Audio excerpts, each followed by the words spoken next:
খুকি যেমন আমার বাচ্চা, ওকে আমি ভালো ভালো রান্না করে খাওয়াই। ভালো ভালো বলতে কি, যেটাই রান্না করি একটু যত্ন করে আদর করে রান্না করে খাওয়াই। আর এইসব করতে করতে আজ 22 বছর ধরে মনে হয় ভুলেই গেছি আমিও তো কারো বাচ্চা।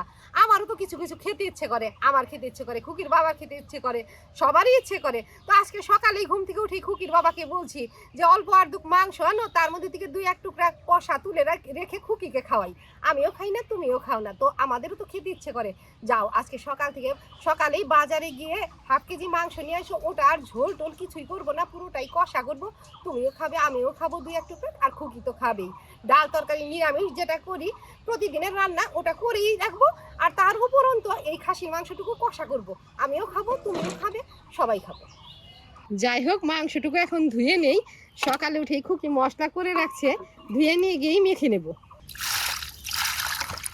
জল ঢালার আগে একটু বেছে নিলাম, এখন 2-1 বার ধুয়ে নিই। 2 বার ধুয়ে নিচ্ছি, এবার ধুলে শেষ।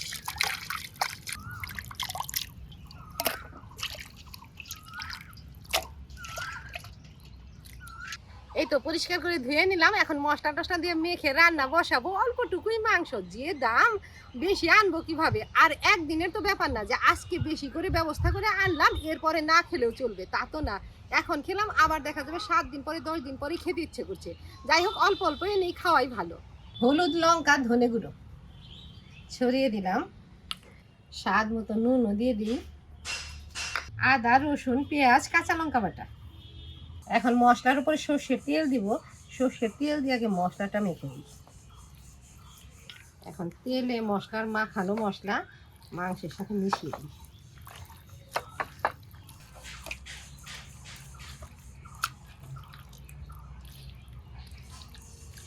মাংস মশলার সাথে ভালোভাবে হাতে মেখে ওই মশলা ধোয়া গামলাতে অল্প জল ছিল, ওটুকু দিয়ে রাখলাম। এখন একটু ঢেকে রাখবো। সকালবেলায় তো সেদ্ধ ভাত হয়েছে, খুকি এদিকে শাকটা রেডি করছে।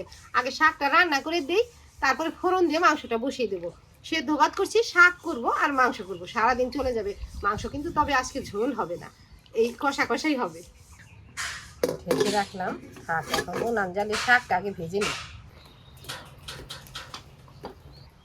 এখানে ডাঁটা শাক আর কয়েকটা মিষ্টি কুমড়ার ডগা পাতা কেটে মিশিয়ে এই যে নুনে মজিয়ে নিলাম। এখন চেরা কাঁচা লঙ্কা দিব, আরো কিছু সময় মজিয়ে নিয়ে রসুন, কালো জিরে আর শুকনা লঙ্কা ফোড়ন দিয়ে নেড়ে চেড়ে নামিয়ে মাংস বসিয়ে দিব। ফোড়ন পুরোপুরি করে নিলাম, এখন শাক ঢেলে দেব। শাকটা এমন করে রান্না করলাম, একেবারে মনে হচ্ছে ভর্তা করছি।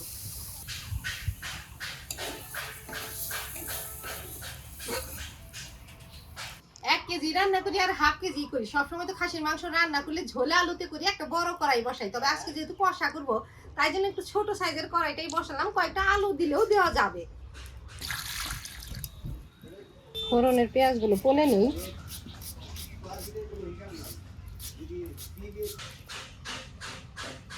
ফোড়নের পেঁয়াজ পনে নিলাম, ওদিকে কড়াইও গরম হয়ে গেছে। কড়াইতে এখন সর্ষের তেল দিব।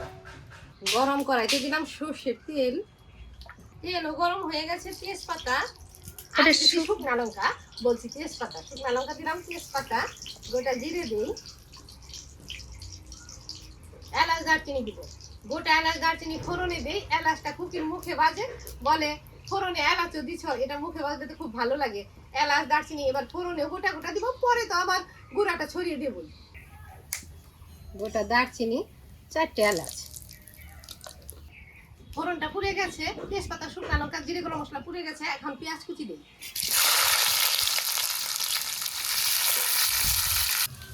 ফোড়নের পেঁয়াজগুলো একদম কড়া করে না ভেজে লাল লাল করে ভেজে নিলাম। বেশি কড়া হয়ে গেলে মুখের মধ্যে তিতা লাগে। যাই হোক, এখন মাখানো মাংসটা ঢেলে দিই। আর হালকা করে ভাজলে মুখে পড়লে মিষ্টি মিষ্টি লাগে, ওটা খেতে ভালো লাগে।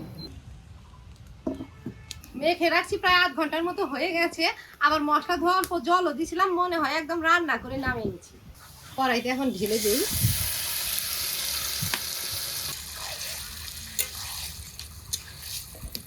নেড়ে চেড়ে নিলাম, এখন ঢেকে দেবো। মাঝারি সাইজের একটা টমেটো দেবো, রসুন বেটে দিছি, একটা কোয়া ছিল ওটাও দিয়ে দিই। টমেটো কেটে নিলাম। সাধারণভাবে রান্না করতে যে সব মশলা লাগে সে সব দিয়ে তো মেখে চোখে মাংস বসিয়ে দিচ্ছি। জিরে গুঁড়োটা দিই নাই, গরম মশলার গুঁড়োও দিই নাই। গরম মশলার গুঁড়ো তো একবারে রান্না শেষে দিব। তবে এখন এই টমেটো কেটে নিলাম, এটা দিব আর জিরে গুঁড়োটা দিয়ে তারপরে কষাবো। টমেটো দিলাম, জিরে গুঁড়ো ছড়িয়ে দিই, নেড়ে চেড়ে মিশিয়ে দিলাম। সব মশলা দেওয়া শেষ, এখন ঢেকে ঢেকে ঘন্টা দেড়েকের মতো কষিয়ে নিব। আর এইটুকুনি জল শুকিয়ে গেলে আর অল্প জলও দেবো।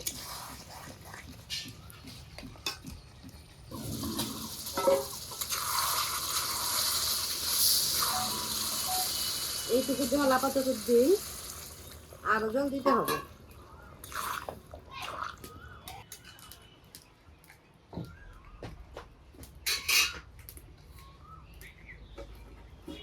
কষাই করি আর ঝোলই করি। খাসির মাংসের তো আলু খেতে খুব ভালো লাগে। যে 4টে আলু ছিলে নিয়েছি, মাছ বরাবর টুকরা করে দিয়ে দিব। ফোড়নের উপর মাংস দিয়ে তো খালি মশলা ধোয়া জল দিয়ে কষিয়ে নিলাম, এখনো খাওয়ার উপযোগী হয় নাই। আলু দিয়ে কিছু সময় নেড়ে চেড়ে অল্প গরম জল দিয়ে ভালোভাবে কষিয়ে নেব। ঢাকা খুলে আলুটা দিয়ে দিই।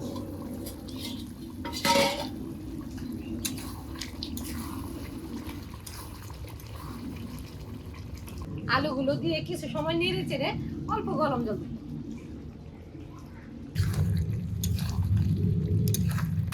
আলু দিয়ে আলুতে মাংসে মশলায় নেড়ে চেড়ে নিলাম, এখন অল্প গরম জল দিই, ভালোভাবে তাই সেদ্ধ হয়ে যাবে। গরম জলটুকু দিয়ে দিই।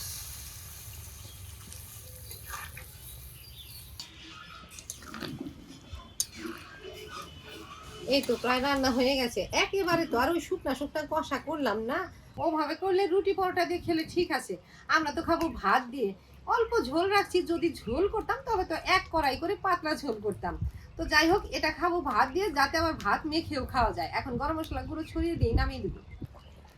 এলাচ দারচিনি সব গরম মশলা খুকি গুঁড়া করে রাখছে, ছড়িয়ে দিলাম।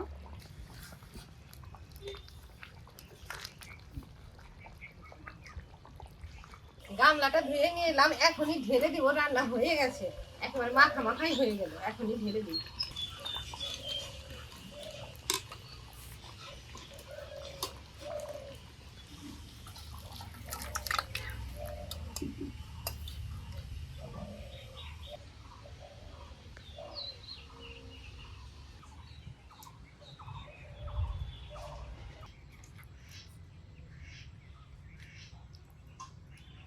প্রথমে তো ভাবছিলাম এমনি এমনি হাতে হাতে খেয়ে নেব, তো এই রান্না করতে করতে সবকিছু গোছাতে গোছাতে দুপুর হয়ে গেল। খুকিকে বললাম ভাতেই খেয়ে নে, সে 1-2 টুকরা কষা খায়, তার ঠিক আছে। আজকে তো পুরোটাই কষা করছি, তো ভাত দিয়েও খেতে হবে। বিকেলে খেলে একটু হাতে হাতে খাবে, রাতে রুটি পরোটার সাথে খেলে খাবে।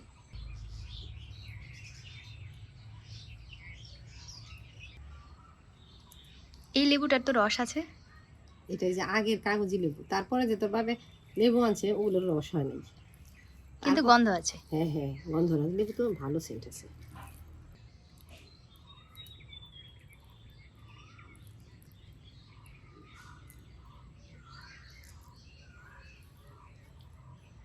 মা আজকে খাসির মাংস আনার আগেই বলছে আজকে মাংসটা কষা কষা করবো, সবাই মিলে কষা খাবো। ওই 2-1 টুকরা করে না, পুরোটাই কষা করবো, কষা কষাই খাবো, আলু দেবো না।